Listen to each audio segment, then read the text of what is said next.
some things which belong to all of us, that connect us as Americans, and are uniquely ours. Across the country today, from the heartland to the track, families gather and celebrate our independence. More fans flock to the beach, all waiting for the big event. Today, on July 4th, at Daytona, tradition takes the spotlight. We are underway at the World Center of Racing. And the race is on.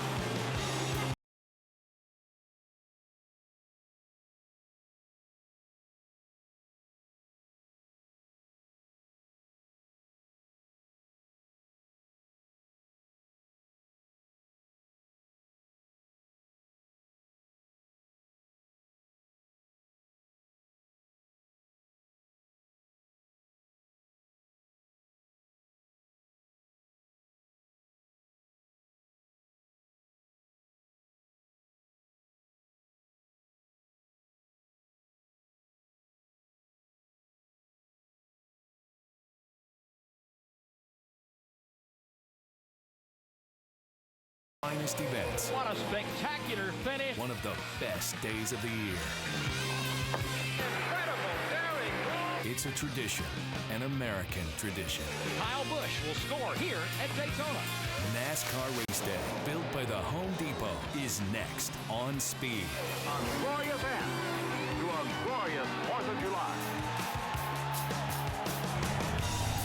Daytona is not just another beach. It's where it all began. NASCAR moved inland in 1959, and the rest is racing history. An annual rite of summer, icons of America, the Daytona International Speedway, and the 4th of July. Last weekend, we saw another first-time winner as Joey Logano made his own bit of NASCAR history. He's the youngest winner in Cup racing ever, but before he was even born, a quarter century ago, a king reigned over this racetrack as a nation of race fans watched. More history is coming your way tonight as we get you revved up for the 4th of July and racing at the great American Raceway, the Daytona International Speedway.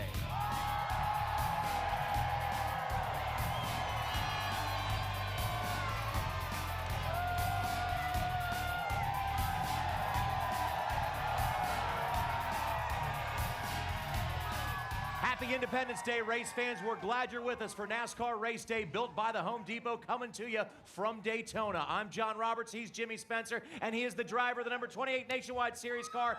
Kenna Wallace came home 16th last night. It was a good run for me. You know, Spence, I got to tell you something.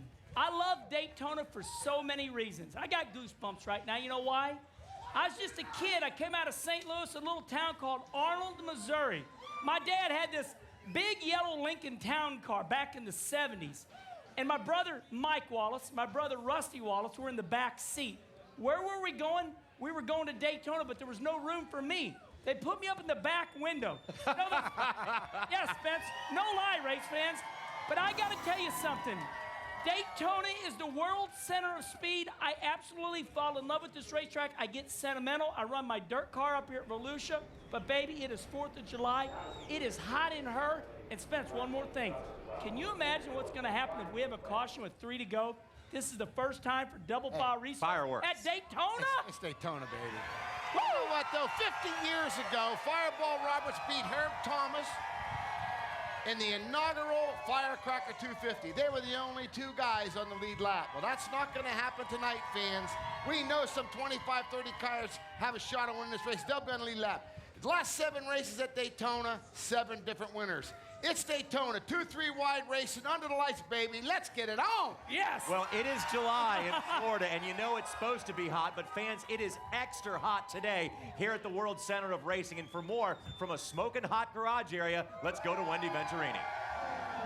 Thanks, Johnny, if anyone were to ask me how I was feeling, I would say hot, hot, hot. That's the weather here in Daytona. Everybody's a little bit warm here this weekend. Temps have been almost in the hundreds, and the humidity just as high in the percentage category. We've had thunderstorms around the area pretty much all weekend, some expected later on today, but it, of course, just a typical Florida shower. Now, when we talk about coming back to Daytona, it feels like we were just here for Speed Weeks. Wasn't it just February? No, now it's July. We're starting to hit a lot of these racetracks the second time around. That means, dun dun dun, we're getting close to halfway of the season. After tonight's race, we will be halfway, and as the chase cutoff gets closer and closer, Hermie Sadler, it's heating up figuratively and literally.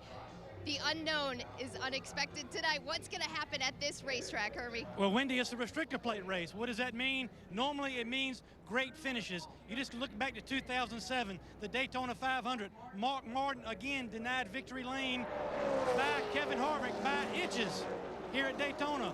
Look back to the July race of 2007. Jamie McMurray edges Kyle Busch in the second closest finish in NASCAR history. But how about the last restrictor plate race at Talladega earlier this year? The 09 and the 99, Brad Keselowski spins Carl Edwards and goes to victory lane for his first ever Cup win. Wendy, this is the kind of racing that restrictor plate racetracks offer. And for one other note, Brad Keselowski fans, this 09 car behind me, the same car he won with at Talladega. JR? Hermie, thanks a lot. We certainly hope we see another finish like those tonight, and there's no reason why we shouldn't. By virtue of a rained-out qualifying session, the top 12 in points will start at the front of the field. And now, for all intents and purposes right now, not mathematically, but realistically, these top 4 are locked in. Yeah, and all 3 of these guys here, you know, Tony, Jeff, and Jimmy all have won here. Kurt Busch, this guy is so hot on restrictor plate tracks, but yet never won. I don't expect him to be out of the victory circle. And I think what catches me off guard is Kurt Busch 4th, but already 270 points out. Those top 3 guys are out of hand right now. Yeah, but I still think Kurt's locked in. Oh, absolutely. I agree, too. And here's where things get interesting. From 5th to 14th, this race has never been tighter. 109 to the good as Carl Edwards all the way back to the last driver in the championship hunt right now, Juan Pablo Montoya. Johnny, there's going to be 2 guys here as we head into Richmond, which is only 9 races away, very upset. Is it Matt? Already won twice. How about Mark? Already 3, but only 6 and 4 points ahead of Juan Pablo. Hasn't won this year, but boy, he is being consistent. But you know what? Casey Kane, David Ruderman, both winners. I'll tell you what, guys. Don't miss this. To me, this is the most exciting thing that we're faced with right here. Who are the 12 guys going to make it for the Sprint Cup? And it's a bit overused, but it's the truth. This is a wild card race. Sometimes things happen at this racetrack that are outside of your control, and they could happen to points leaders. You know, JR brings up a good point, race fans, because listen to this. Matt the Brat Kenseth, you know, he's not really locked in this deal yet, but he's a 2-time winner. He won the Daytona 500. Now, Matt the Brat says, I want to go up front. I want to show the fans how good of a driver I am.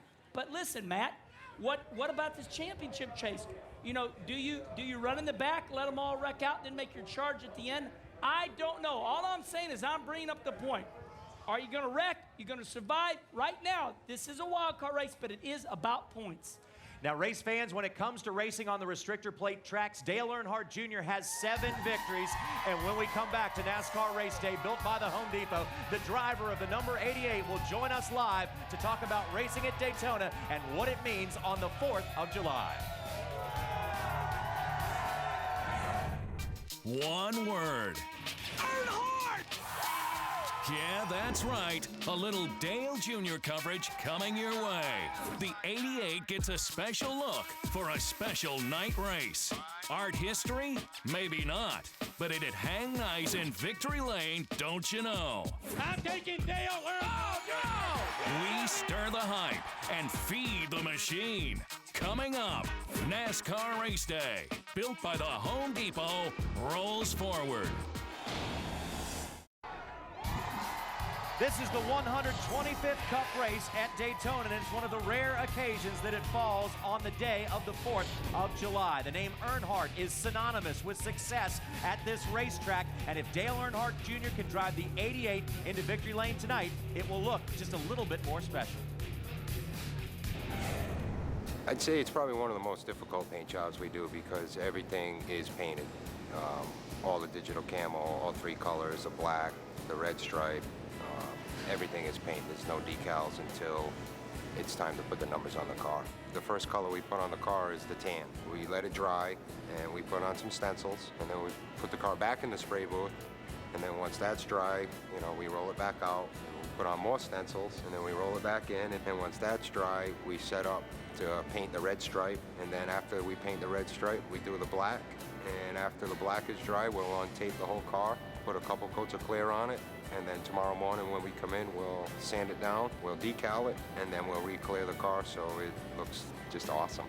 I'd say it's pretty special to all of us, including Dale Jr. You know, being 4th of July, Independence Day, you know, we have our independence thanks to the armed services. So this is, I guess, our way of giving back, you know, for what we can in racing and honoring the National Guard, doing the digital camo, you know, pretty much for them.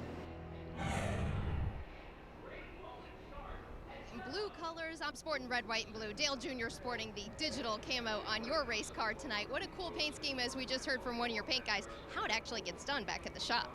Yeah, it's awesome. Obviously, it's being July 4th weekend. We want to do something special with our relationship with the Guard and honor the troops that are in the Guard.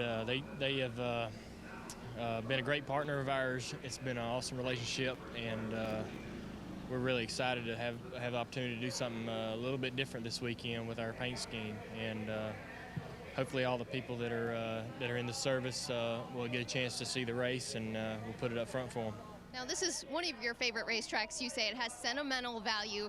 Is that because of a sentimental value because of your 12 wins here, one of them being in 2001 in July, or sentimental from all your childhood memories? Just about everything. You know, I've been coming here for a long time, about 30 years, and so it's been, you know, a place that to me it's the most important racetrack in the series. It holds the most important race event during the year, and it does a great job really of showcasing our sport. And you know, the community down here has been really a lot of fun over the years. They really enjoy the track, and we enjoy coming down here. Now, I know the nominations have been given for the Hall of Fame. Your dad, obviously, you're partial to him getting in. Who else on that list do you think should be voted in for that Hall of Fame this year? Well, obviously, there's a lot of drivers and other people in the sport that every one of them deserves to be in there and will be in there eventually, I'm certain. Obviously, Richard Petty, you know, there's several guys, so it's up to the people who vote, and the Hall of Fame is going to be an awesome facility and a great place for people to learn about the history of the sport and understand how the sport evolved and who made it what it is today. Now, all of your 7 restrictor plate wins have come with crew chief Tony Eury Sr. Lance McGrew won here in February in the nationwide race with Tony Stewart. What are the chances of you two hooking up together, getting to victory lane? What do you expect out of tonight? Well, chances are great for us. We got a good car, and we got great horsepower. It's an amazing motor I got under the hood, and everything about the car is ready to go. We always come prepared, and the cars look great, so we should be able to run up front and challenge for the win tonight without any problem. All right, Dale Earnhardt Jr. looking forward to tonight's race, and he said disappointed that off week that used to come before that Daytona July race, but you know, we'll take it now. Johnny? Wendy, thanks a lot. Now here's Dale Jr. by the numbers. 38 races without a victory, 7 restrictor plate wins, 2 at this racetrack. But you know what? That 38 race streak, to some drivers, that would be nothing. To Dale Jr., he said it's weighing on him emotionally, physically, mentally, because he's supposed to be winning. Well, but the thing is take this 38, for example. 38 restrictor plate races, 7 wins. That's just hard to believe. The other thing, he's 3rd all-time in laps led. If there's any place that a driver could turn around a season and get into the top 12, it's going to start tonight here in Daytona. Simply from the standpoint, he was taught by one of the best, his father. His father, best restrictor plate racer of all time. In my opinion, there's nobody even close. Junior didn't fall far from that tree. He is very good here. He can come back. Him and Lance McGrew, we heard him win in the restrictor plate before. I believe, Kenny, they'll be a factor in this race tonight. It'll catapult him for the shot at the top 12 and the shot at that cup. You know, and unfortunately, sometimes I feel for Dale Earnhardt Jr. The pressure put upon him is beyond phenomenal belief. But I say this, look at our sport right now. We need Dale Earnhardt Jr. to win. He is no different than Tiger Woods in golf. The fans, listen to them. They're going nuts. They're like, Earnhardt, he's my man. I like this daddy. This sport, Junior, I know you're watching in your motorhome right now, buddy. I don't like the pressure they put on you. But man, if we can get that win tonight, I'll be right there with you, drinking a little bit of something. But we need you to win, man, just to save the sport right now. It's hot and it'll be cold down there. What have you drank already? Hold on. Let me some water. Some speed water. That's why. Yes. Okay. That's what makes him move so fast. All right, we're going to take a quick break here on NASCAR Race Day, built by the Home Depot. But when we come back, we will break some new ground on NASCAR Race Day. Plus, what is the hottest topic in the garage on Thursday? We'll tell you. NASCAR Race Day is built by the Home Depot. Visit homedepot.com. More saving, more doing. That's the power of the Home Depot. Brought to you in part by Advance Auto Parts. Keep the wheels turning. And by NASCAR Banking, only from Bank of America. Your debit card, your credit card, your driver. Learn more at a Bank of America banking center today.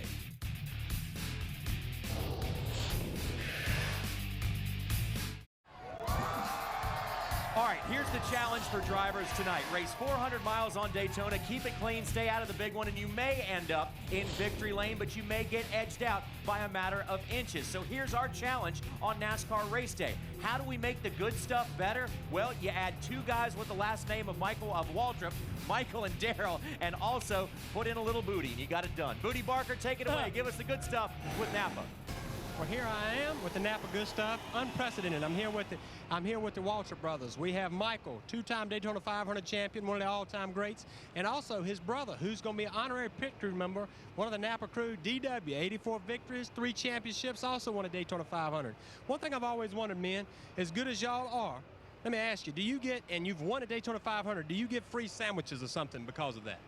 I got this cool trophy. They gave me like $1 million when I won it, Daryl, and I spent all that, but I got 2 trophies, and they're my most prized racing possessions. He rubbed that in because he knows I only got $175,000. I didn't get a trophy, and I had to buy my own dadgum Rolex, so things are a lot better now than they used to be. Booty, you know that. Well, that's true. Things are good, inflation's high, but also Michael trying to give me all the things we need to win races. I probably burnt that million a long time ago. I'm sorry, Michael. But also, men, you know, tonight, we have a good race car. I think Michael attests to that. But we're going to turn over the crew chief reins to DW. Are you ready? Look, I've met with you. I've talked to you. I've talked to Larry Mack. I've talked to Hammond. I have got the winning strategy. Don't worry. Yeah. Strategy? I told Mike, I said, you go work on your seat, and me and Booty going to work on the fuel cell. We're going to win this race.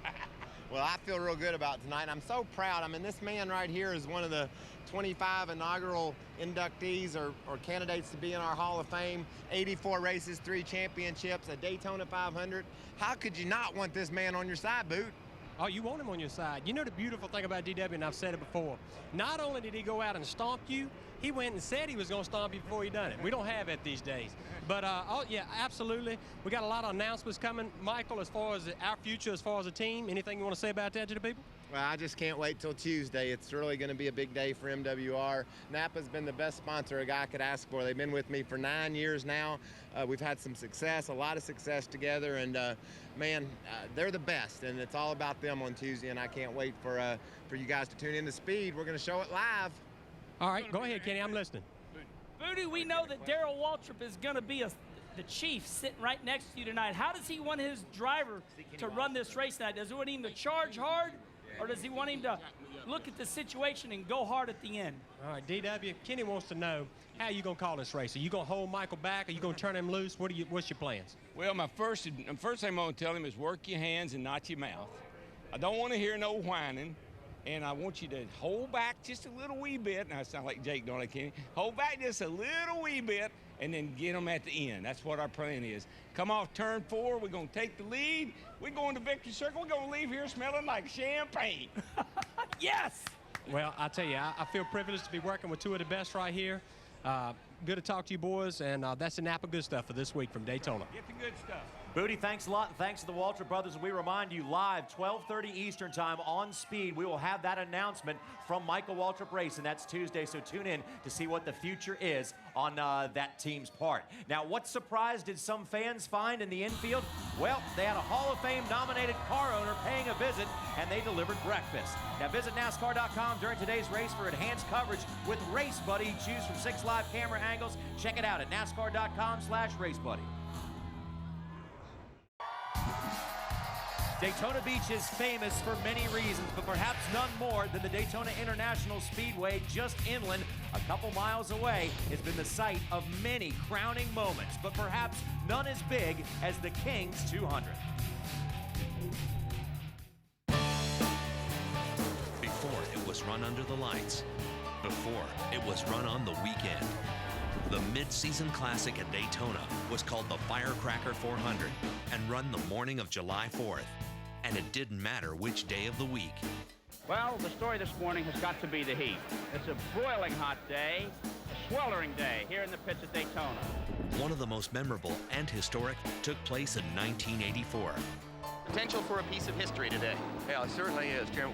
The piece of history you referred to is the possibility that Richard Petty, who has won 199 Grand National Stock Car races, will actually win his 200th today. History would also be made with a Bill France Jr. special invitation, as Ronald Reagan became the first sitting president to attend a NASCAR Cup race. All right, gentlemen, start your engines. There were 42 cars entered in the race, but all eyes were on just 2. Richard Petty was going for his 200th, and Cale Yarborough was trying to win for the second time that year at Daytona. There goes Petty, and there goes Yarborough with him. As they go down the back straight, it is Richard Petty now in turn 3 who has taken the lead. President Reagan landed at Daytona mid-race and was ushered up to the best seat in the house. We are building toward a dramatic finish. President Ronald Reagan looking on alongside Bill France Jr., whose family built this racetrack. They were witness to 2 of the greatest NASCAR warriors battling it out. And that battle came to a head with just 3 laps to go. And a car is spun out. Doug Heveren's car is spun out in turn 1. Are they going to race to the line? It had been said if Cale passed you going into 3, you wasn't going to win. Well, nobody told Richard that. I had Richard set up right where I wanted him. I wanted that last lap slingshot. Yarborough did that. Richard Petty is counterattacking. This may be the race. Coming down the front straight. Here they are, Sam. They will come across the yellow line. Just about together, but Petty had the lead. Even though Petty beat Yarborough back to the line, the race wasn't over quite yet. Cale coming into the pits. Petty still out on the racetrack, piling up an enormous advantage now. Cale goes right through the pits and back out. I always wished that I had that last lap to run over again. I think I'd have been a little bit harder to get by than I was. Richard Petty has won the 200th race of his incomparable Grand National Stock Car racing career. All the presidents that's ever been in the United States, this is the first one that's ever showed up at a racetrack. And I wanted to be the one that was able to welcome him to 2 Grand National races. Well, you heard it, King Richard Petty 25 years ago talking about President Ronald Reagan being at the racetrack, win number 200. A lot of great memories of that day, including getting the command from the president from Air Force One. But what is your most fond memory of that day 25 years ago? Well, you know, all the above, I guess. You know, being able to win the race on the last lap in front of the President of the United States. But I told them I think what I remember most was they run everybody out of the garage area, and then they let all the drivers and all their families and all that stuff, and everybody sit down with the President of the United States and eat chicken. I mean, you know, just a regular Southern picnic. And I think of all the things that went on, that was the most non-commercial deal. There was no politics involved or nothing. We just sat down and had a good time, and that was very impressive for me. Let's fast forward from that to 2009. Richard Petty Motorsports obviously got a big win in Infield a couple of weeks ago, but you've been open and honest in saying that the win is great, but we've got a ways to go to catch up and be competitive on a weekly basis. But that win has to do a lot for your race team. Well, I think give everybody confidence, even the ones that didn't win. You know, I mean, we wound up with 3 cars in the top 10 out there, so that had to make these guys feel good that, hey, we're doing a bunch of stuff right. We just got to do some other things and make it even righter. So, you know, it's a booster, but I told them anytime you get boosted, you got to stay up there. You can't go back and start again. So I think that, being we put 2 cars together, they had 2 cars, we brought in 2 cars. It took us a little while to get a 4-car team up and running, so I think they pretty well got pretty much, they 2/3 the way there anyway. Well, you guys had a good Daytona 500 for the most part as well. It'd be nice to build on that and get your cars in contention to win tonight. Well, we felt like we did have a really good time. We started out really strong, and then we went off the cliff. And hopefully this year after a couple of weeks ago, and then last week, and then maybe this week we'll boost them a little bit more. So we're looking forward to it anyway. That's all we can do is turn them loose and see what happens. And last question, a lot of talk about the NASCAR Hall of Fame this week, the first 25 potential inductees being announced, and with the first 5 going in. What are your overall thoughts? I know you don't want to predict anything, but what are your overall thoughts on the meaning of the Hall of Fame in NASCAR and what it's going to do for the sport? Well, I guess I look at a lot of different things. Is it all for drivers, or is it for the people that really built NASCAR? I mean, naturally, the Francis will be in the thing, but people that built the racetracks, people that built the cars, people that built the engines, so 2/3 of these guys that they've got up is just for driving part of it. And so is it a driving Hall of Fame, or is it a NASCAR Hall of Fame? And if it's a NASCAR Hall of Fame, they need to mix it more than just the drivers. Well, it'll be interesting to see how that plays out, but this guy will be in the Hall of Fame. But a big week for Richard Petty Motorsports this week, but it's all about today. 25 years ago, King Richard win number 200. JR? And he's still got fans out there, the King does, and he's still at the racetrack. That was a quarter-century ago. And to tell you just how long ago that was, Kyle Busch and Joey Logano had not yet been born. And where were you guys in 1984? Ken Wallace? Y'all want to know where I was when Richard Petty won his 200th race? First of all, I was 20 years old. I was the crew chief of the Levi Garrett car with driver Joe Ruttman. In the tape, we were running 5th. Here I was, 20 years old, calling the race with my headset on and everything. We had a fuel vent problem, which relegated us back to 10th. So I was a crew chief at Daytona. Spence, did you retire before 84? Yeah, No, I was racing NASCAR modifieds with Richie Evans and Jerry Cook and all of us guys, and enjoying it. And we were watching that race on TV, and it was special. I mean, you knew that you were going to be a part of history. Kenny, that's important that you were at this track, but I was a big fan because I wanted to race in the Winston Cup Series, the Nextel Cup we call it today, and I finally got there. Or sprint. Hey, can I? Sorry, I'm just kidding. I just want to say something that's really important about that 200th win. I was 20 years old, and I wanted to meet Ronald Reagan so badly. They had taken black paper and went around the garage area so nobody could see in because they wanted to protect, the President of the United States. And I was like, please let me in. They wouldn't let me in to meet the president, and they went ahead, and I think I seen pictures where they were eating Kentucky Fried Chicken and all that. But I wanted. And the Secret Service is still watching you. Darn, they wouldn't let me. By the way, we're going to take a quick break here on NASCAR Race Day, built by the Home Depot. But when we come back, something special you're going to want to see a little later on. Ken Squire has an essay on that very famous day back in '84. You don't want to miss that. Just when you think you've got this game figured out, the rules all change. It might be scary, it might be rainy, but a win is a win is a win. And some fresh faces are finding their way to victory lane. Who's next? And how will they do it? We recap 09's first timers. NASCAR Race Day, built by the Home Depot.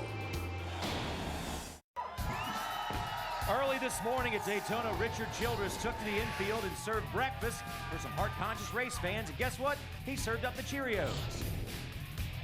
I came out this morning and found some race fans that hadn't had breakfast yet, and we had some heart-healthy Cheerios. And it's a promotion that Cheerios is doing. You can go online, Cheerios.com, and get some coupons.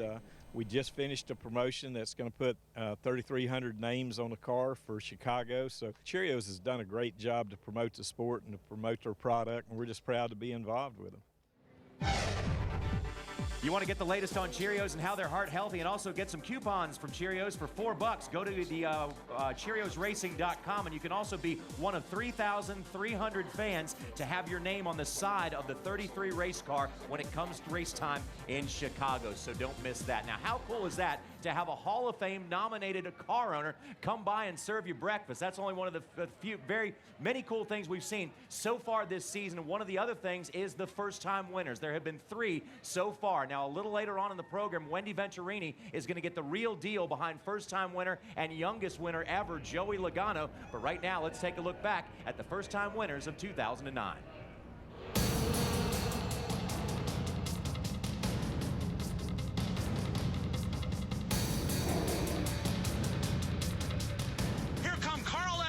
And Brad Keselowski, they're up to 3rd, and now they're looking for more in the high lane. Being a racer, I think we're going to push to the limit, no matter what that limit is. Keep it up, Brad. Keep it right against him. White flag this time. Yeah, Carl Edwards from the back all day to the lead with 1 to go. 3 Chevys and 1 Ford, and it doesn't matter now. Your friends are where you find them. You just watch him in your mirror. He's all over you here, just you and him. That's it. Don't go below the yellows. Contact here in the triangle. Edwards goes up in the air. Brad Keselowski scores the victory.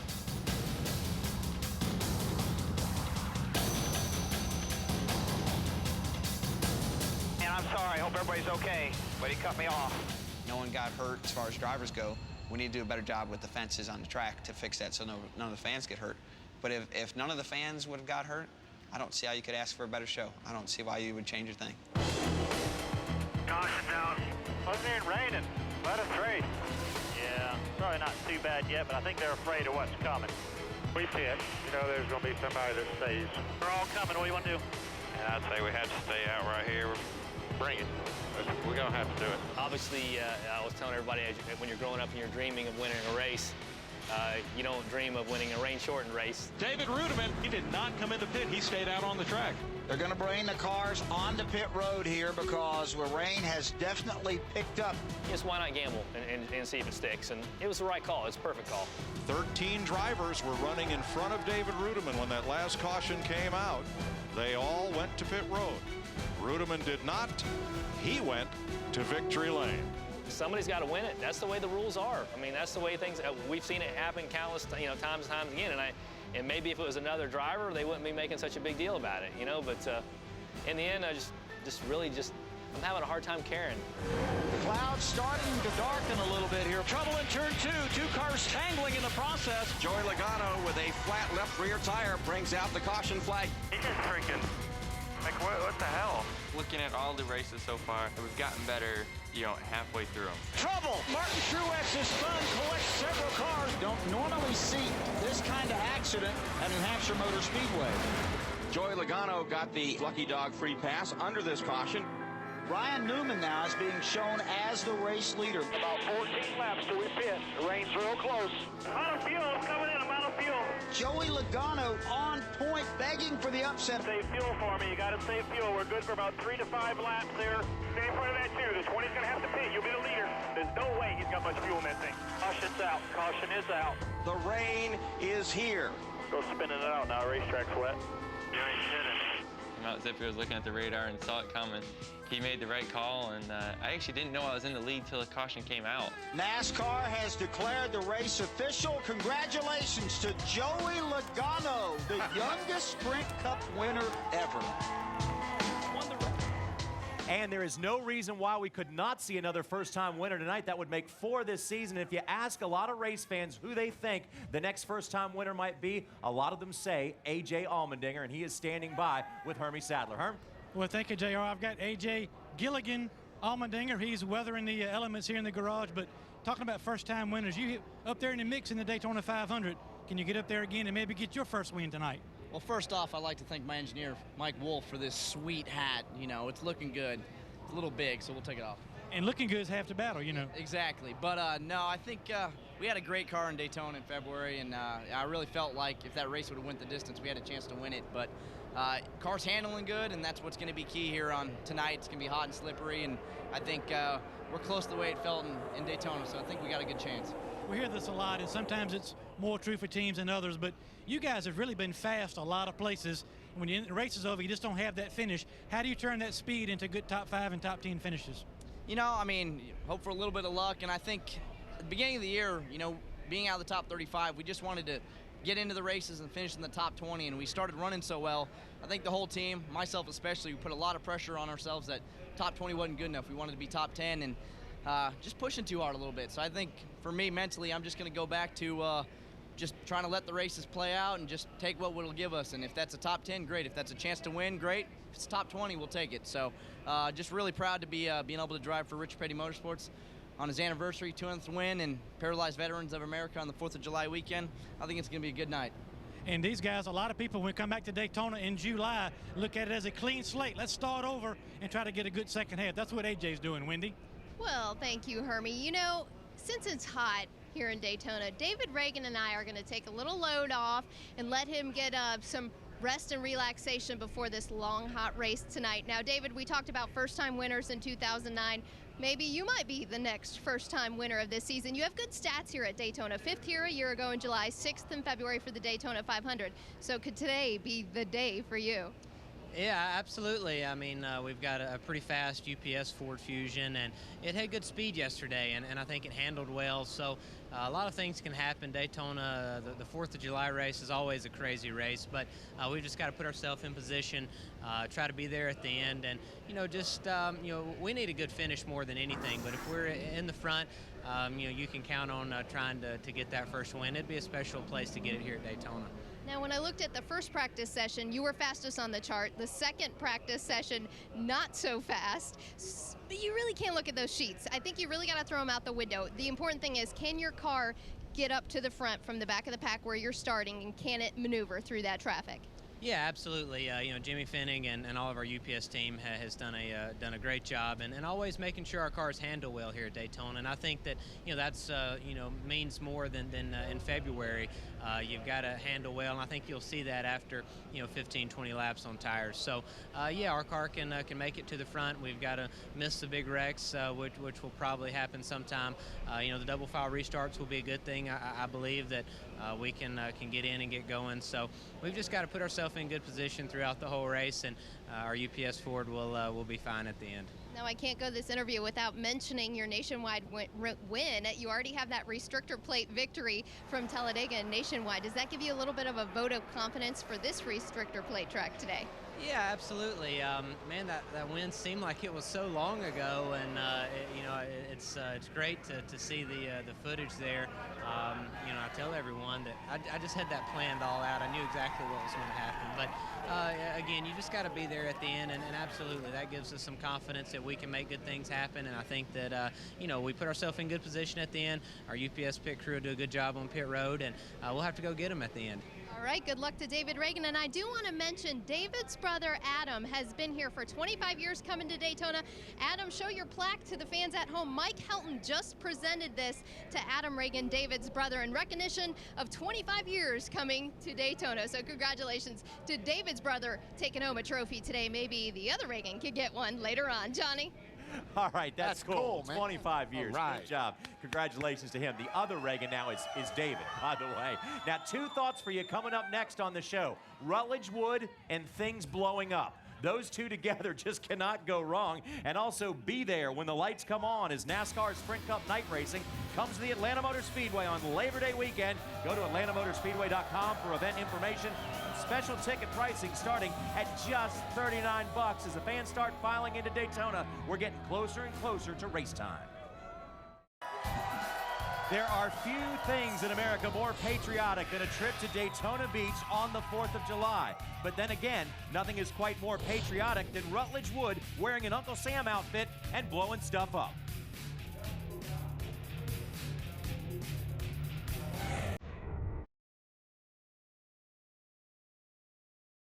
Fourth of July, Daytona Beach, Florida, for the Coke Zero 400. It's a perfect time to celebrate our country's independence, make some new friends, and blow some stuff up. Let's go!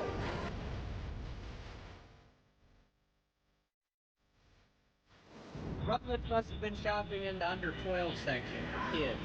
So you don't think they're going to give me the big stuff? Watch this. Here it comes. Look out! Look out! Woo! Bring it!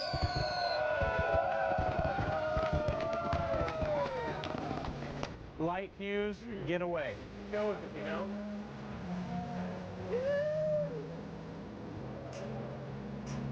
Now I'm going to try something new today. I've got a couple big things I want to light up. I'm going to try to light them using a Roman candle. Let's see how it works.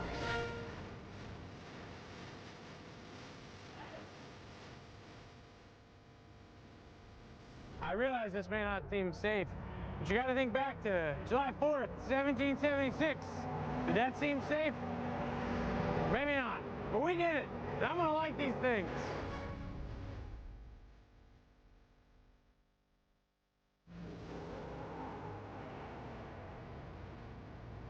I want you to blow up some stuff.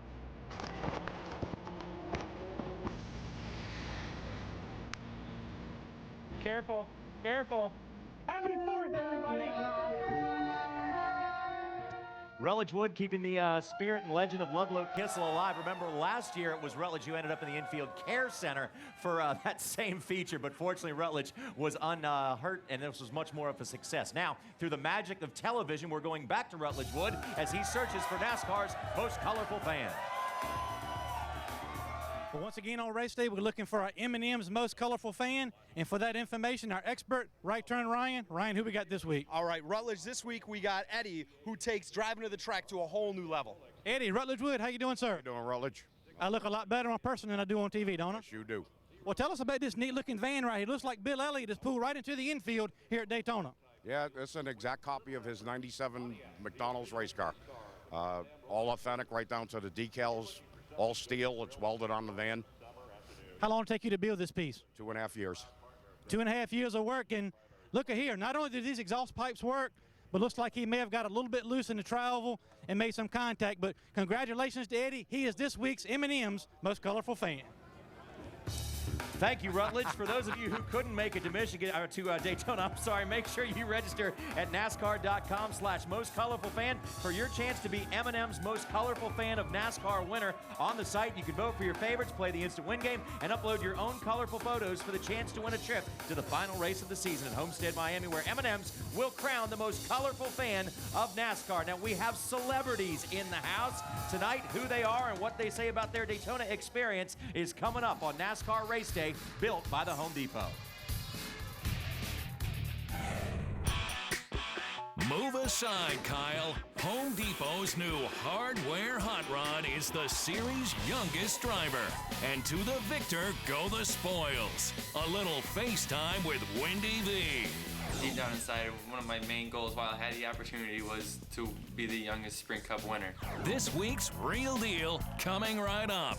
You're watching NASCAR Race Day, built by the Home Depot.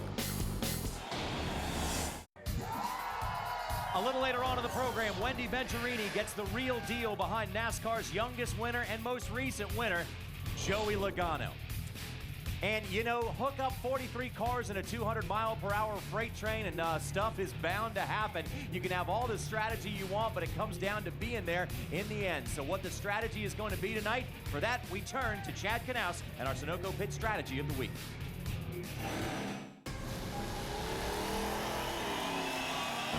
Okay, everybody, so here we are, 4th of July weekend in Daytona Beach, Florida. What a wonderful weekend this is going to be. Now, obviously, we've all seen that qualifying got rained out, so we got to start by owner's points. It's going to make it just a little bit different than what we've seen in the past. Typically here, since it's an impound race, you usually have the guys a little bit higher up in points sticking with race trim and not qualifying as well as what they would typically want to, so they would start deeper in the field. Well, now you've got all the fast guys right up at the front of the pack. Now, you can go about 43, maybe 44 laps in a Sunoco fuel run, but the thing that's going to play out just a little bit different here is we've got a new tire once again. This new right side tire doesn't seem to be wearing quite as bad as what we've seen in the past, but we are seeing a little bit of issue on the left front, so it's going to be interesting to see how that all works out. Now, the other new thing that we've got this weekend is the double foul restart. I know everybody's been talking about it, but this is the first time you're going to see it at a restrictor plate racetrack, and at the end of the event, it's really going to come into play. So it's going to be the guy that gets up through the gears and gets up speed the fastest on that last restart that's probably going to have a shot to win this race. Chad, thanks. It's the 5th year of the Sunoco Free Fuel 5000 exclusively at Sunoco. It's easy to participate. Simply visit any participating Sunoco station, pick up a free Sunoco decal, put it in a prominent location on your car, and visit the stations on a regular basis for a chance to be spotted. For more information, visit GoSunoco.com.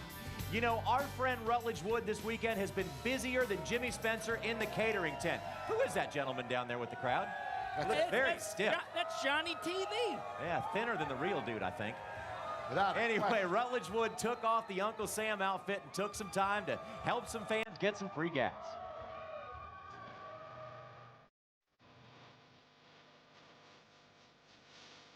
You see what I see? A Sunoco decal. You've got a sticker, that means you're going to win a $10 gas card. Plus, you're going to be in the drawing for 5,000 gallons of free gas. Spotter sees the decal, you win free gas, and this thing looks great. Oh, it's Kyle Petty! Hey, what's up, man? Where would you go with 5,000 gallons of free gas? Probably California. Yeah, just take a drive? Yeah, I drive. Go see some friends? I don't have any, but I'll go to California and make some. new friends. What are you doing, buddy? What are you doing here? You picking up extra change on the weekend working at Sunoco? Is that your deal? It's a new gig. Full service? Oh, yeah. Full service. Would you put the top all the way up or all the way down with that level of excitement? All the way down and drive down on the beach. Probably naked. Driving naked for 5,000 gallons, that's what Brad would do. Hey. The windshield. Oh, not the body work. Too aggressive? Not the body work, a little aggressive there. Dwayne, have you ever won any free gas before? No. So today's a first, because you just won $10 in free gas. What's your name? Jessica. Jessica, do you know what that means? Then I get $10 in gas? Plus, you're going to be entered in the drawing for 5,000 gallons of free gas. Oh, that's good. That would take a long time to use all that, wouldn't it? Yeah.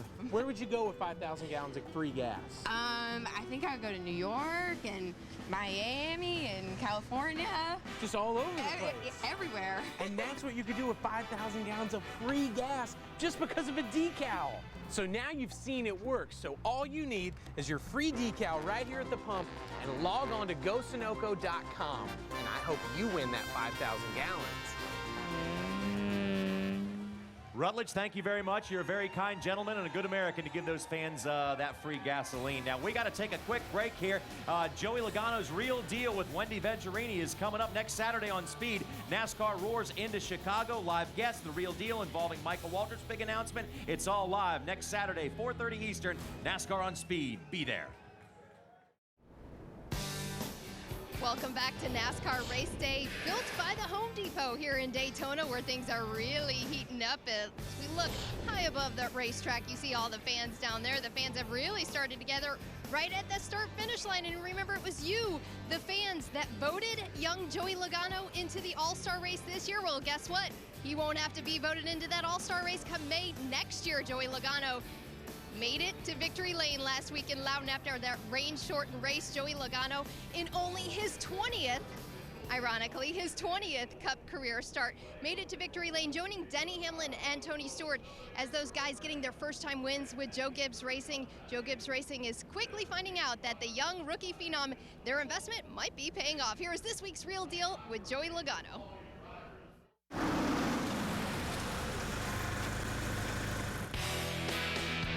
NASCAR has declared the race official. Congratulations to Joey Logano, winner of the Lennox Industrial Tools 301. First off, Joey, congratulations on your first Sprint Cup win. I think it's the first of many to come. Has it sunk in yet? How do you feel? I'm not sure if it's sunk in or not. You know, I think it might have last night. I was sitting in my bed and I couldn't go to sleep. I was all excited. Like, this is pretty cool. You know, it's something if you dreamed about it since you're 5 or 6 years old to become a Sprint Cup winner, then it's awesome. I don't know what to say about it. It's been out of control. I mean, it's been the coolest thing in the world. Now you become the youngest driver to win a Sprint Cup race. When you hear that about you leaving a mark on the history books, how does it make you feel? Does it sound kind of weird to hear that? It's awesome, really. I mean, in the beginning of the season, I told everyone I didn't have any goals, but deep down inside, one of my main goals while I had the opportunity was to be the youngest Sprint Cup winner.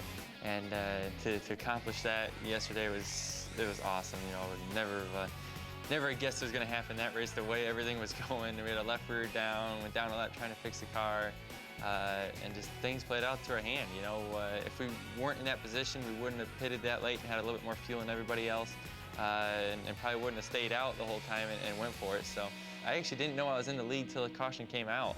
I figured I was thinking like, man, I got to be getting close to the leads. I saw a lot of cars at pit, and I'm like, I got to be pretty close to this by now. And you know, by the time the caution came out, my spotter comes over the radio. Caution's out, caution's out. You are the leader, you're the leader. I'm like, Sweet. So bring on the rain. You know, it's not the way you want your first win to come as a rain shortened thing, but a win's a win. So I don't really care, I guess. What's your best memory of Victory Lane? Victory Lane it was neat. You know, it was different than what you would expect. You know, when you expect, you know, driving into Victory Lane and getting out of the car all excited. You know, when you walk to Victory Lane, a little different that way. They had a lot of cool things. I mean, the trophy was awesome. You know, have all the guys are zippy and coach there, and they brought in this huge lobster, which was different, I thought, but it was really cool at the same time. So it was it's definitely memorable. Have you ever manhandled a lobster before? No.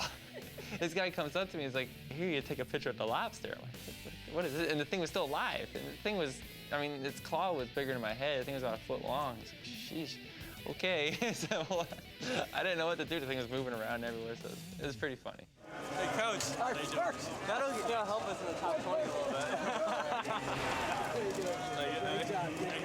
Have you had time to celebrate? No, not at all. I've been doing stuff like this all day. I'm sure the jokes have started whether you're going to celebrate at Chuck E. Cheese's or something like milk that. and cookies, something like that. Yeah, I know. I get that a lot. When you do finally get some time what am I supposed to do? Well, I guess milk and cookies would be right. I don't know, what can a 19-year-old kid do to celebrate? I don't know, but it's up to you. You're the winner. You get to choose. Yeah, I'm not a big partier or anything, so I don't know. Always off to the next weekend as usual. Off to the next race. I'm sure you've dreamed about this day, your first Sprint Cup win, and now you've accomplished that. Reflect on this time in your life, the ups and the downs of racing. Yeah, there's been a lot of ups and downs. I mean, I would never have thought that it would have happened, you know, this quick, especially, you know, this way things were going, and it's definitely, like I said, it's a lot of weight lifted off your shoulders to get that out of the way, and it just keeps you driven. You want to get more and more. It's unbelievable. If it's something, if it's been your goal since you were that young, and you know you dug your whole life, gave up a lot of things to get to that point, and to finally get that, it's awesome. And you only get your first one once. Now, when I spoke to you before the season started, I told you that quote that the brighter the light, the more bugs it attracts. So, do you think you've quieted the critics now? I hope so. I hope I did a little bit. You know, I guess you're never gonna quiet them all the way forever, but there's always gonna be a few people out there. But you know, I mean, I'll just keep doing my normal deal, keep focused in. All right, I'm gonna give you a hard time every time I end an interview. Are you gonna move out of the house now that you have a cup win? I'm never home anyway. It's just a place to have laundry done. Exactly. I don't have to do my laundry. That's the best part. And Joey said that his mom even made him his favorite meal for winning that race. Now that's a good trophy. We're joined by JD Gibbs. Now, young rookie Joey Logano made it to Victory Lane, surprised everyone. A win is a win for Joey. You guys have got to be excited. Yeah, that was a big deal. You know, we talked about it, just having him here over the past several years, just watching him grow, you know, throughout the different divisions and get that first cup win. You know, yeah, it was rain shortened, but we've lost a whole lot more than we won like that. So we're owed a few more. So it was a big deal for him, his family, and our team. Now, just recently, we were talking to Denny Hamlin a couple weeks ago about that team meeting that Joe Gibbs Racing held with the crew chiefs, the drivers, and all the department heads. What came out of that meeting, and has anything came onto the racetrack that we've seen, or will it be 2010 before we see any of those changes? No, we have weekly meetings like every team. You know, crew chiefs on down, department heads. I think what we've kind of been missing is, you know, the driver's feedback. It's hard when you go through a crew chief or through an engineer to try and get what the driver's trying to say. Sometimes it's better just to have the driver in there. You don't want him in there every week, but for the most part, you know, I appreciate Denny called the meeting and then didn't make it, which was beautiful. He got reined in, but I think we had Kyle there, and this week we're going to have Denny sit down and Joey sit down, and just really coming from them, hey, what do you see during a race and during practice that we can improve upon? Now, I thought it was pretty cool. Tony Stewart came down, talked to the guys, congratulated them, congratulated Joey Logano. How cool was that of a gesture for Tony to do that? No, it was great. You know, and Tony's always been, you know, when it comes to situations like that, he's always handled himself well. So he's always, I think he appreciates, hey, we started together and kind of grew together, and I think that means a lot to him. So I think he likes to see Joey do well. And for Zippy and the guys, that's kind of his family for years. So that means a lot to him. It meant a lot to us, too. Now, I've got to ask you, we all know that fourth team is going to come out later on this year for 3 races, Charlotte, Texas, and Homestead with Farm Bureau. You've announced any updates on the driver or what could be happening? Yeah, no, we're getting there, but no updates yet. So we're working on it. We look forward. Farm Bureau has been a great partner for us, and we look forward to putting them a great product on the track. All right, maybe it's a good luck bug that's joined JD on your shirt. You got a little good luck bug. Oh, we'll get rid of it. But Johnny, I do have to tell you that collectible car they're working on for Joey Logano's win, he was excited to know it was going to have the tire marks on it, and he wanted to know if it was going to have some busted up fenders, much like his winning race car last week. Wendy, thanks a lot. We said it last weekend, but it bears repeating. Joey Logano is not old enough to rent a car, but he was old enough to drive one to a Sprint Cup victory lane. Hey, you want celebrities? We got them for you. Stay with us here on Race Day, built by the Home Depot. We'll check in the infield.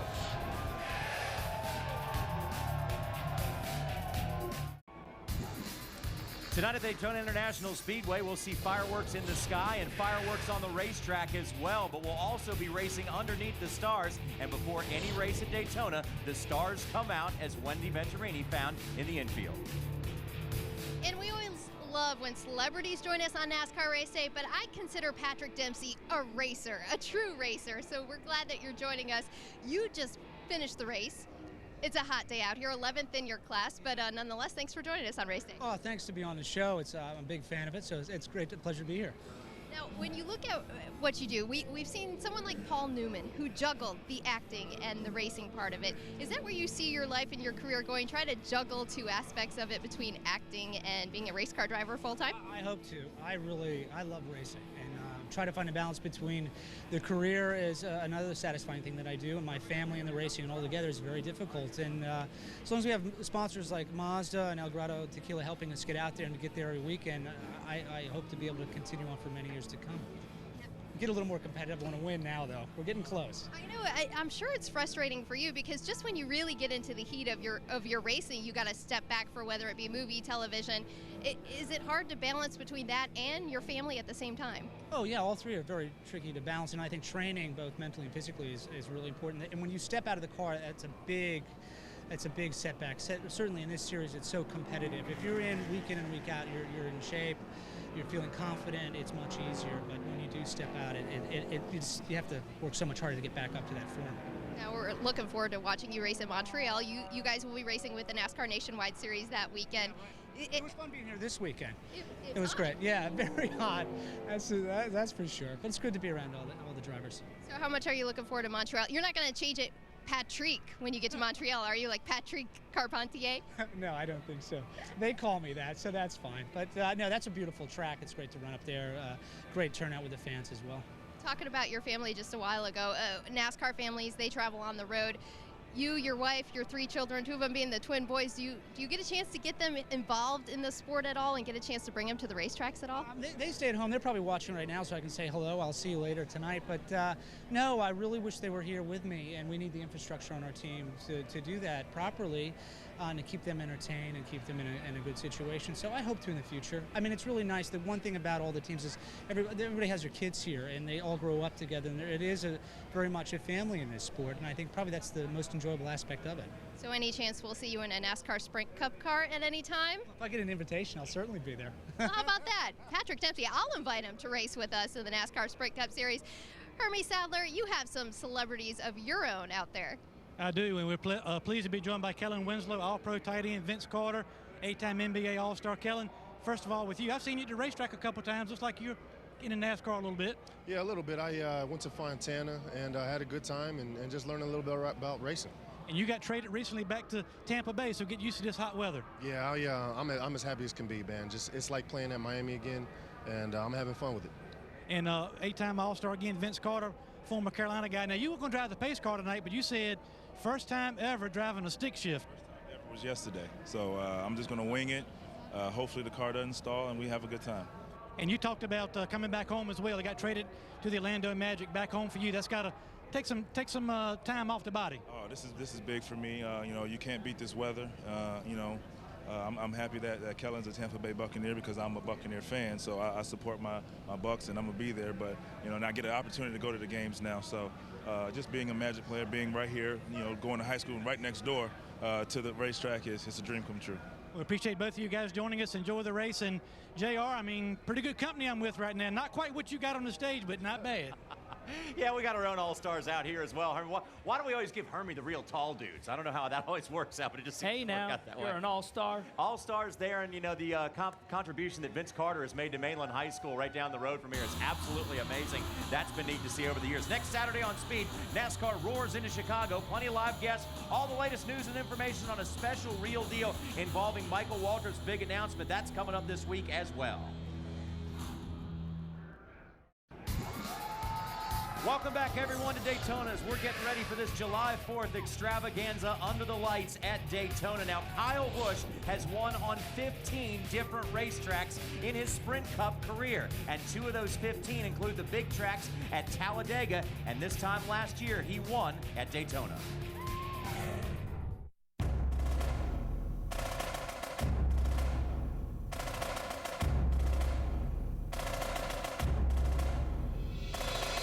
It's so intense when you come here to Daytona because basically it doesn't matter what you race here. You want to say, I won at Daytona. The on-track fireworks are about to begin. Everyone on their feet here at the World Center of Racing. All right, get ready. Ring, ring, ring. Every driver will tell you to get around this racetrack, you need a good handling race car. Bouncing over a bump in 3 that's shooting me up the track. Okay, 10-4. Here comes Dale Earnhardt Jr. up the bottom. You're cleared by 1, still cleared by 4. I wish I'd just get somebody to commit. Yeah, you'll be cool. You just done it before, just keep doing it. Yeah, we're going to try taking the pound out all the way around just to try to get you more into the racetrack, and we'll go from there. It's out of control. There's no way we're going to fix it. The front push is so bad. I'd just rather save my life and park it. 17 laps here, 17. We'll keep working on it. We'll get it better for you. Just great. Fantastic. Got you covered. You got somebody to help me on the seat here? JJ's sitting right here if he can't make it. I'd have him suit up. It's wearing me down. Tony Stewart under the weather when he started the race. J.J. Yaley has gotten behind the wheel of that car. Oh, the drafting help goes with Dale Earnhardt Jr. Jr. to the lead on the back straightaway. Got the steer wheels hooked up in the corner. Nope, just do what you can do here. You've done good. I know they beat you around. Just no way he wanted out. It's hot in here. Kyle Busch all the way back after virtually destroying that car without hitting anything. Now trouble on the back straightaway. Jimmy Johnson gets turned. J.J. Yaley's around as everybody ducks and dives to avoid 5, 6, 7 spinning race cars. Trying to get out of there. This stuff is wrecking. Oh, they are wrecking in every corner. They was wrecking. The green flag goes back in the air, and Kyle Busch takes him off to turn number 1. They go after him. Oh, trouble going into the corner. Jeff Gordon gets turned around. No caution is coming out. The field is in 2. Edwards to the outside. Edwards climbs back to the top. Busch throws the block again. Edwards, though, wedges his way to the outside. Everybody bailing out of the gas as there's trouble up in turn number 2. No matter what happens, I'm proud of how we fought back here, man. Caution's out. I think we got it. That's ours. 18. Win. There you go, go. A hell of a job, Kyle. They can't say we ever quit. Kyle Busch will score his 6th win of the year. So Kyle Busch is the defending champion of this race, but who could be the champion at the end of the season? Here are the top 4, and Kenny and Jimmy, if you look at these guys right now, where they are, a very shocking turn of events would have to happen if one of these guys were not to be in the top 12 at the end of the season. Yeah, it's very important that these guys right now, John, are definitely focused on getting all the points and all they can learn, because these are the second time we're going to these tracks. And I also think that these drivers right now are doing some testing at other tracks besides Daytona. They don't have any problem with tonight's race. They can go for the win. They don't have to worry about wrecking because they got such a huge point advantage. So what about the guys right now who are running 5th through 8th? For more on that, let's now get the Shell Garage Report, and we begin with Wendy Venturini. Well, thank you, Johnny. It's a little bit balmy in here in the garage area, but, you know, a little glisten on a lady doesn't hurt, right? Okay, let's talk about points, the real stories here in the garage. Carl Edwards right now, 5th in points. You look at the battle from 5th through 8th, it's kind of tight. You look at Carl Edwards, he finished 2nd here to Kyle Busch 1 year ago. That's his best Daytona finish, who still is winless in 2009. He remains 5th, 6th in points, Denny Hamlin. His best ever finish in 7 Daytona starts is 17th. Yikes for Denny Hamlin, who had moved up 1 spot since last week. Ryan Newman moved down a spot since Loudon, where he finished 29th. He does have a win here, the 2008 Daytona 500.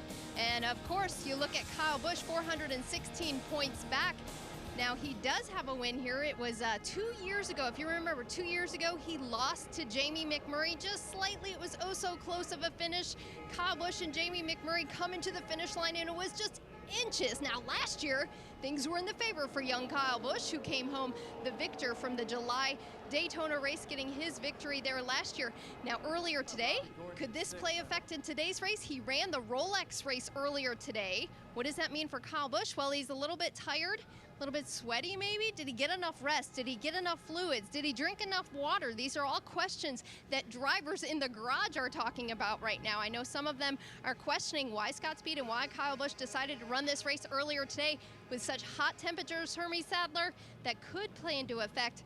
But we know Kyle Busch, after running the nationwide race last night, he wants to head to victory lane again in Daytona.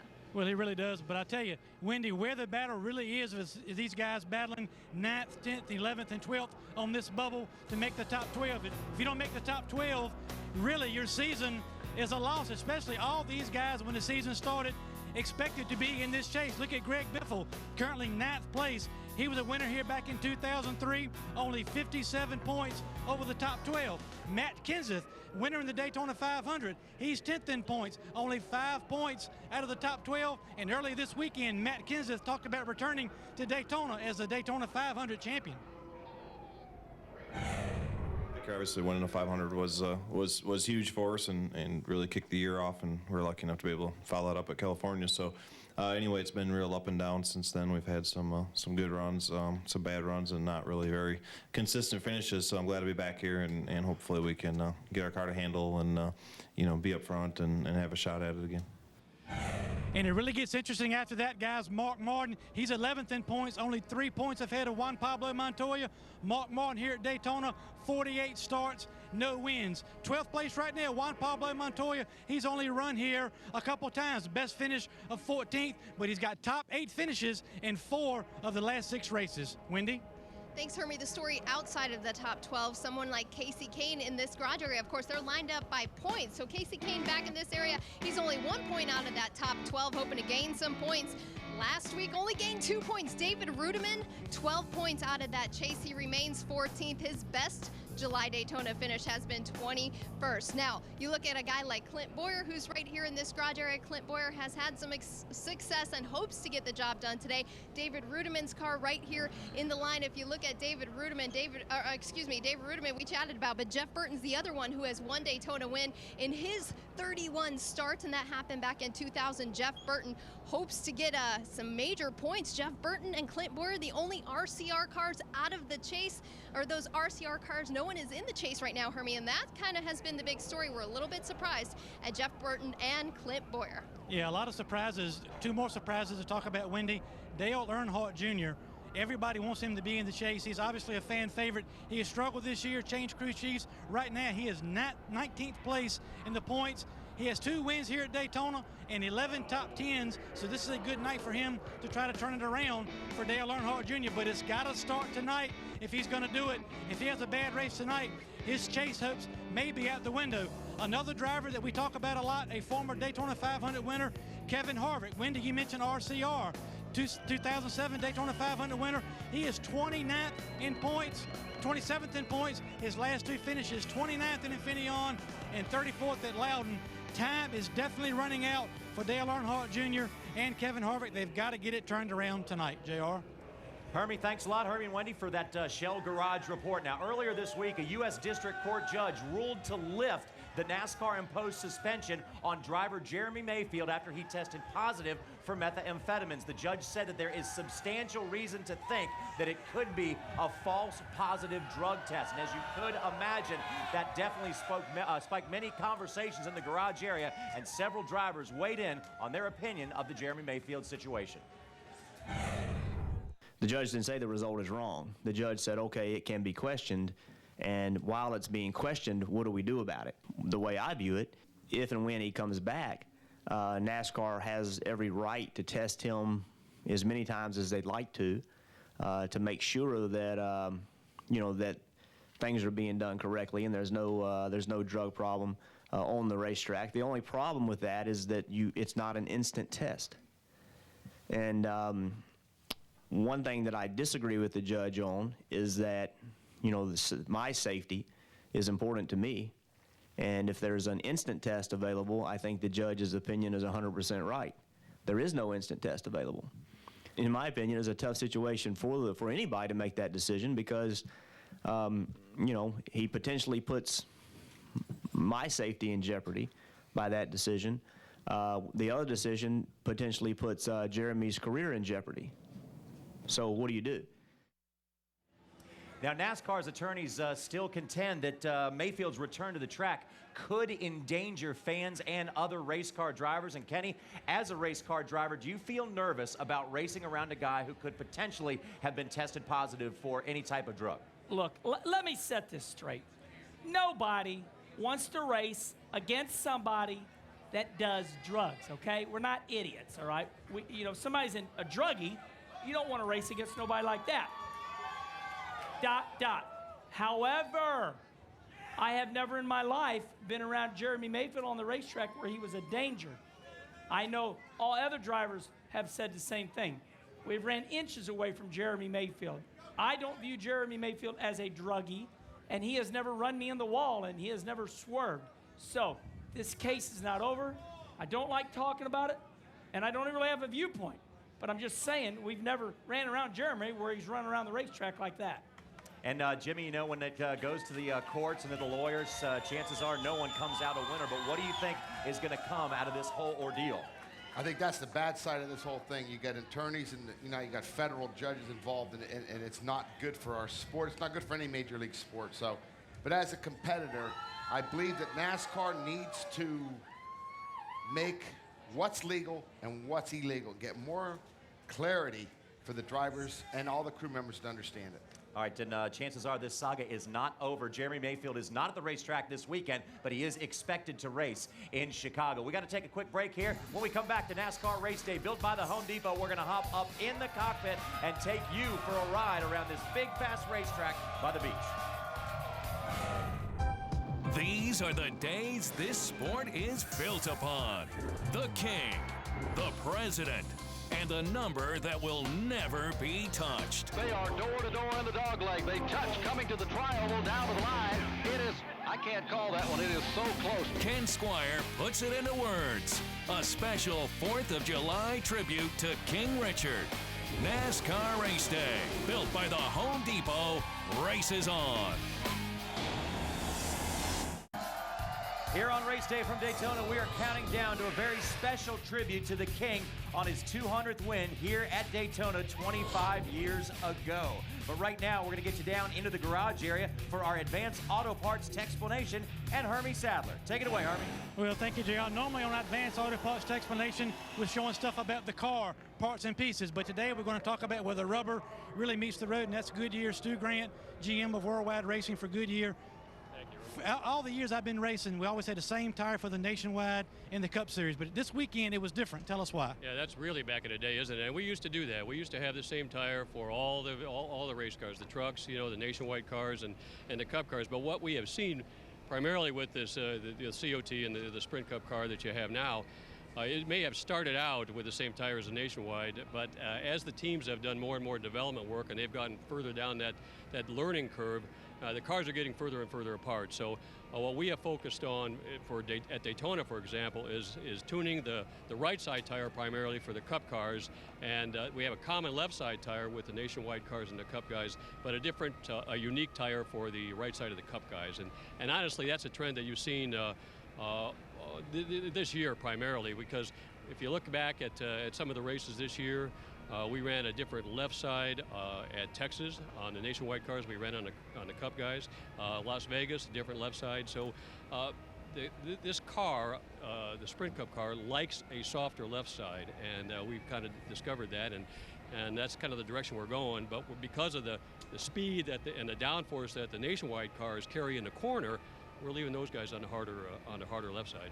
Well, we give kudos to Goodyear for changing with the times with this new car. And another note, JR, a lot of progress has been made at Indianapolis. Cars at the test running full fuel loads at Indy, so should be a better race coming up there in a couple weeks. Hermie, thanks a lot. If you want to learn more about this COT car and where the rubber hits the road, go to our Advanced Auto Parts Cutaway car on speedtv.com, and we guarantee you will learn something. Now, we're going to try to learn something by jumping up in the driver's seat with our drivers and taking a lap around the 2.5 miles of the Daytona International Speedway. And here we are with Joey Logano coming down the front straightaway. Notice that you have to turn hard left. This is not a straightaway. It is dogleg left. Here he is behind Kevin Harvick, down in the corner. Now you want to keep your left front on the yellow line, but right here, watch. Boom! That's a big old bump, Jimmy Spencer, and that bump can cause you to push and hit the wall or somebody else as we head down the back straightaway. The big thing here, Kenny, down this back straightaway, very dark back there. Of all the tracks we run under the lights, this track is the darkest, and in turn it makes it very hard on the drivers to make the right decision. Spotters don't give them as good a shot back there. They're too far away. Once again, turn 3 and 4. Same thing, Kenny. Get to the bottom of the racetrack. Put that left front in the yellow line. Big bump right there off of 4. A lot of problems. Calamity Corner right here. Heading on into pit road there to your left. But this is very critical. This is the fastest part of the racetrack that's traveled, and your car gets very loose here. It's taught by Buddy Baker. You respect the trioval here at Daytona. If you don't, you'll get in trouble. You would think on a track this big that it would be all about speed coming down here. No You got to way, have okay. the ponies, but you got to handle them. Of all the tracks we go to, this is the premier handling track July 4th weekend. If you can't handle here, Kenny, you cannot win this race. And the hard thing about it, race fans, is you have to have speed, okay? You can't qualify dead last and run up front. You have to have speed coupled with handling. So, you know, that's the deal. That's that way every track, but more so here. As we see these guys too wide here, 15 of the last 18 races, we've had double-digit lead changes. So we're going to see a lot of racing like we see here tonight. And that is the reason, handling. But most of all, we've had in the last 8 races, we've had a change of the lead to make a different winner. So that's you can't just say, oh, this guy's dominating the race. Not here at Daytona, baby. You will see something strange at the end of this race. Yeah, not until it's over. Now, why is it that we aren't hearing as much these days about the bump drafting that we have in the past? Well, I will tell you why exactly. Because this new car that is about 2 or 3 years old now, the bumpers line up beautifully. The new car, the car that will be run tonight here in the Sprint Cup Series, front bumpers, rear bumpers, they match perfectly. So when you hit a competitor down the straightaway, it doesn't wiggle them as much. But you do not want to hit somebody in the corner like Carl Edwards hit Greg Biffle at Talladega. Do not hit in the corner. And it might happen along the way. It We will. might have calamity It will. afterwards. All right, a lot to watch tonight as the track gets a little bit cooler, but Greasy. still heats up and greasy and slick throughout the time. I want to remind you that July 14th, we have our All-Stars in NASCAR, but baseball's All-Stars will take center stage in St. Louis in the Where? STL. Home of Kenna Wallace, the That's All-Star right. game. Don't miss it. It's on Fox, and we'll be back with more NASCAR on Speed in a moment. It's the beach where it all started, the birthplace of NASCAR, Daytona Beach, Florida. And then in 1959, they moved inland to the Colossus, the monolith, the Daytona International Speedway. Let us flash back to 2007, where Kyle Busch was inches away from going for 3 wins in a row in this race, but it was Jamie McMurray who won that one. Kyle got the next one, so who will get the one tonight? Well, you got to sit through a lot of excitement before we find out. Anything can happen on any lap at Daytona. The idea is to avoid the big one, and if you can, you may have an opportunity to take home a big trophy and a big paycheck. Certainly one of the favorites in this race is Tony Stewart tonight, as he comes in as the leader in the championship standings. He is 69 points ahead of Jeff Gordon, Jimmy Johnson just behind them with 2 wins, and Kurt Busch all in the top 4 right now, and all with definitely a shot to win this championship. Let's take a look at where it really gets interesting, and that's the battle for the 12th spot. Right now, Casey Kane wants it. Juan Pablo Montoya has it. But guys, look, Casey Kane is 1 point away from the championship chase. Well, the big thing here, Johnny, is that, you know, 1 point, 4 points for Mark, and 6 points for Kansas. This is the story, fans, and the reason why this is the story, this is what you race for all year long, the Sprint Cup. And 2 of these guys are not going to make it in. This is the story, in my opinion, that you watch here at Daytona and the next weekend in Chicago and keep on going. I always say to my fans, I say, what sport in the whole world do we pay attention to 12th spot? 12th. It's awesome. NASCAR designed this thing incredible. Right now, it's like, okay, Tony's leading the points. He's gone by a gazillion points. We don't care right now. He's a great race car driver, one of the best drivers in the United States. But can you believe what we're worried about right now? 10th through 16th. You know, devastation. Who's not going to be in there? Who's going to be bummed out at the end of the year? Yeah, but how about this? If Earnhardt catapults with a win tonight, which, you know, let's face it, he's good here. He's 19th. He'll shoot up there and he'll be that much closer. He's almost 200 points out of the 12th spot. You watch what happens if he does win. He's going to shoot that team up there. And from 5th to 14th right now, these standings have never been this tight at this point in the season. Now, standings that aren't so tight are NASCAR Race Day Fantasy Pick standings, because right now, Kenna Wallace is running away with the thing. Yeah, Kenna Wallace, 170 up on a very shady Jimmy Spencer's 170 back. Wendy Venturini, 192. And then we have a virtual tie. Why, you may ask, is JTV ahead of Hermie Sadler by virtue of a win? I have a win. You have a win. With Jeff Gordon, thanks to Jeff Gordon. What are you taking? It is my turn to make my fantasy pick. I probably should go to Vegas and grab a roulette wheel and just spin it, because this race is incredible. Now, I know Dale Jr. is going to win tonight, because that's the way it should work out. But I say the Rushville Rocket, A.J. Foyt, number 14. Oh, I'm sorry. Tony Stewart took A.J. Foyt's number. The Rushville Rocket, Tony Stewart. Well, you know, that's a pretty good pick. But I'll tell you what, I like the 2 car. I like the 9 car. But you know what?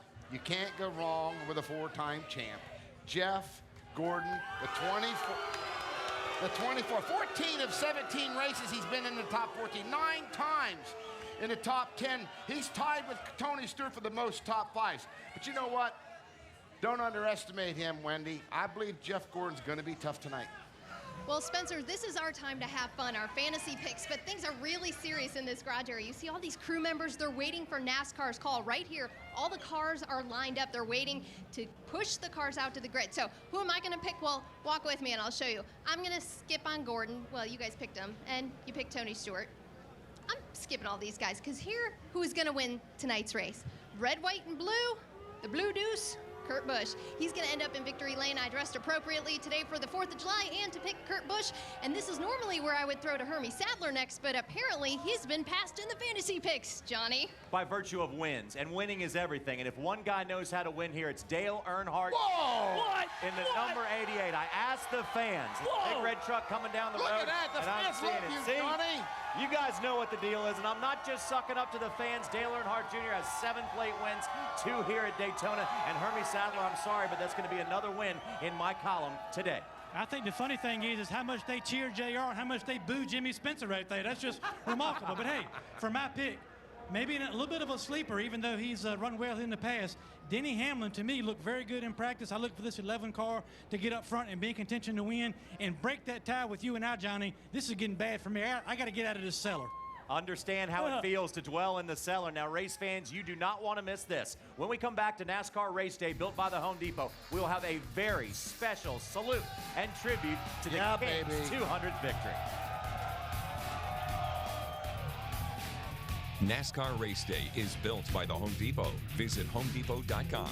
More saving, more doing. That's the power of the Home Depot. Brought to you in part by Cheerios. Visit CheeriosRacing.com and you'll get great heart-healthy tips and $4 in coupons from Cheerios. And by AutoZone, because do-it-yourself doesn't mean you have to do it alone. Get in the zone, AutoZone.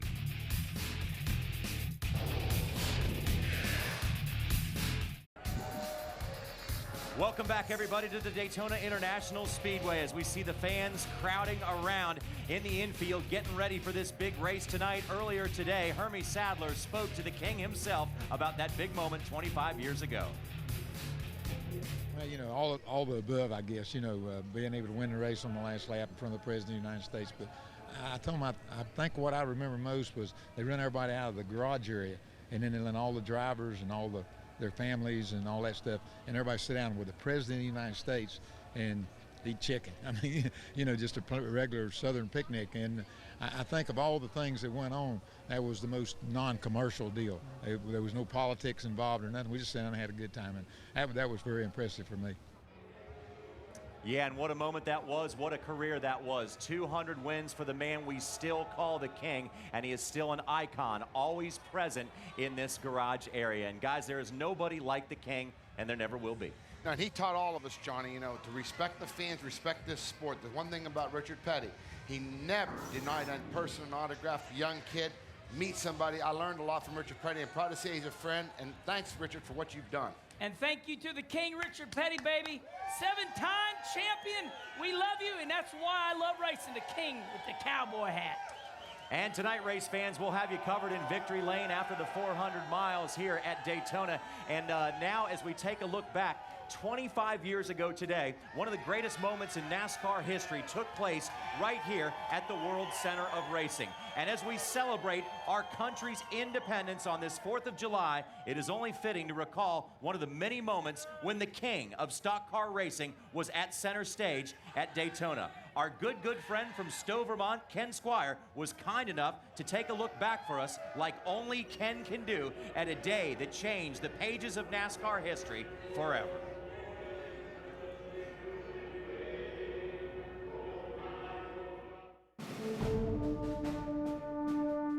We celebrate the 4th of July with parades, picnics, principals, dignitaries, and just folks. Up around Moscow, Vermont, near where I live, that town is so small, the local radio station provides the music. The Moscow All-Men's Radio Marching Band carries the tune on their shoulders for all 10 minutes of it, and then most folks have a picnic. It's what America does to celebrate the 4th of July. But I remember 25 years ago, another 4th had everything needed for the holiday and one little extra piece of business. When the principals marched by, that parade went at 200 miles an hour.